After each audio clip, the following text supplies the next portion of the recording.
ఇవాళ ప్రొఫెసర్ జయశంకర్ వారసుడు మధుసూదన్ చారణ కదా, ఇన్ని ఎలిజిబిలిటీ ఎవరికన్నా ఈ అగ్రకుల నాయకునికి ఉన్నాయా? ఒక రెడ్డోళ్ళు ఆత్మ బలిదానం చేసిరా?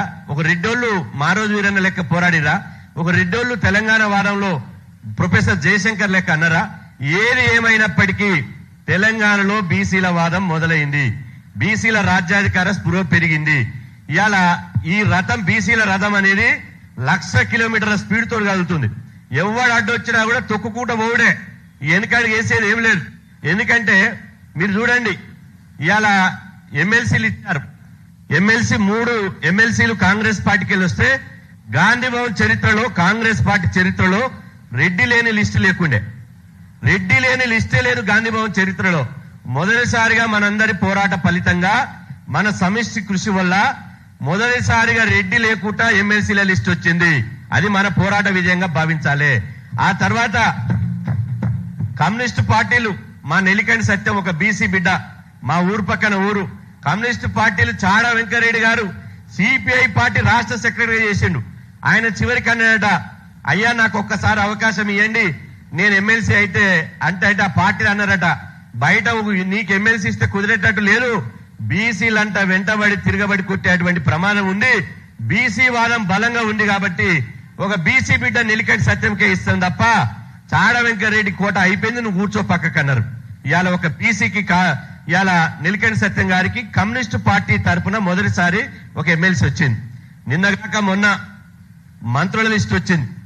మంత్రుల లిస్టు మీకు తెలుసు, ఒక ఆయన కాకముందుకే ఓ మంత్రి అన్నాడు, ఇంకొక ఆయన విద్యాశాఖ మంత్రి అన్నాడు, ఇంకొక ఆయన రంగారెడ్డి జిల్లా నుంచి సైకిల్ గుర్తు మీద చెయ్యి గుర్తు, చెయ్యి గుర్తు మీద సైకిల్ గుర్తు, ఎప్పుడు ఏ పార్టీ మారుతాడో చెప్పులు మార్చినట్టు, జేబుల ఖర్చీపులు మార్చినట్టు, ఇవాళ సంకల పిల్లలు మార్చినట్టు మార్చినోడు కూడా నేను సీనియర్ నాకు వస్తుంది అన్నాడు.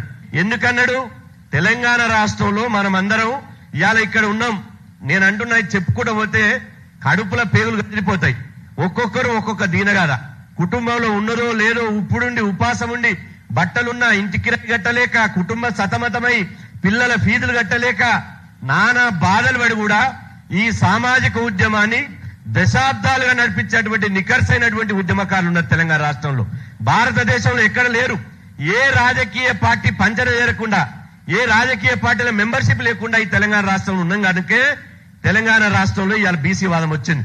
మొన్న పరికిపల్ల సీనియర్ ఐఏఎస్ నరారి గారు బుక్ రిలీజ్ చేస్తే మహేష్ అన్న ఓపెన్ గా చెప్పిండు, ఇవాళ మీరు బీసీలంతా కులాల వారి కాకుండా బీసీలుగా ఐక్యమత్యంగా అండి, ఇవాళ రాబోయే కాలంలో 100% చెప్తున్నా, మాకు హైకమాండ్ నుంచి సిగ్నల్ ఉన్నాయి, పెద్ద పదవి మీద ఒక బీసీ బిడ్డను కూర్చోబెట్టాలని చెప్పి బహిరంగంగా చెప్పాడు. అంటే బీసీ ముఖ్యమంత్రిని చేస్తామని చెప్పాడు. బీజేపీ నరేంద్ర మోడీ బీసీ ముఖ్యమంత్రి చేస్తామని చెప్పాడు. ఇవాళ చేస్తే నేనేమంటున్నా, ఇచ్చినే తీసుకుందాం. ఇప్పుడు ఆకలి అవుతుంది.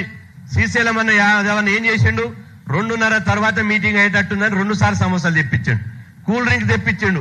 మనం ఏం చేస్తాం, ఆకలి అయినప్పుడు సమోసో బిమోసో ఏదో ఒకటి అయితే టిఫిన్ చేసినట్టు చేస్తాం, భోజనం తర్వాత చేద్దాం. కాబట్టి ఎమ్మెల్సీలు ఇస్తే తీసుకున్నాం, ఎంపీలు ఇస్తే తీసుకున్నాం, మంత్రి పదవులు ఇస్తే తీసుకున్నాం. కానీ అంతిమంగా మాత్రం మనం స్వయం పాలన రావాలంటే బీసీ ముఖ్యమంత్రి ఎజెండాగా తెలంగాణ రాష్ట్ర గడ్డ మీద ఒక బీసీ బిడ్డ మీద సీఎం పీఠ మీద కూర్చోబెట్టడమే లక్ష్యంగా ముందుకు సాగుదామని చెప్పి సందర్భంగా తెలియజేస్తున్నా. రేపు హైదరాబాద్ లో జూబిలీహిల్స్ బాలరాజన్న చెప్పిండు, ఉప ఎన్నికలు వస్తున్నాయి. ఇవాళ టిఆర్ఎస్ పార్టీ కూడా నేను ధన్యవాదాలు తెలుపుతున్నా. ఎందుకంటే మా దాసో శ్రవణన్న పాపం ఆయనంత కష్టం ఎవరు చేయలే. ఈ పార్టీలో ఆ పార్టీలో ఈ పార్టీలో ఉన్నా ఇవాళ గవర్నర్ దగ్గరికి పోతే ఆయనని రిజెక్ట్ చేసిండు, అందరం బాధపడ్డాం. ఇవాళ మన వాదం వల్ల, మన పోరాటం వల్ల కమ్యూనిస్ట్ పార్టీల నెల్లికంటి సత్యం, బీఆర్ఎస్ పార్టీల దాసో శ్రవణన్న, అదే విధంగా కాంగ్రెస్ పార్టీలో అద్దంకి దయాకర్ అన్న, అదే విధంగా చివరికి నేను అనదలుచుకోలే గాని మరి నాకైతే తెలియదు, ఇన్నేళ్లు 3 దశాబ్దాలుగా ఉద్యమంలో ఉన్న మా సోదరుమని మంచో చెడుకో బీసీ కోట కింద మన విజయశాంతి గారు కూడా లాగేసింది ఎమ్మెల్సీ సీటు. కాబట్టి నేను కూడా బీసీ అన్నది.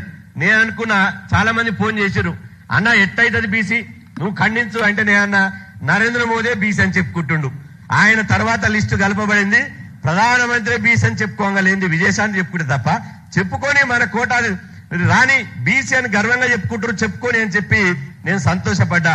కాబట్టి ఇవన్నీ చూస్తే బీసీల యొక్క ఇవాళ శకం ఆరంభమైంది.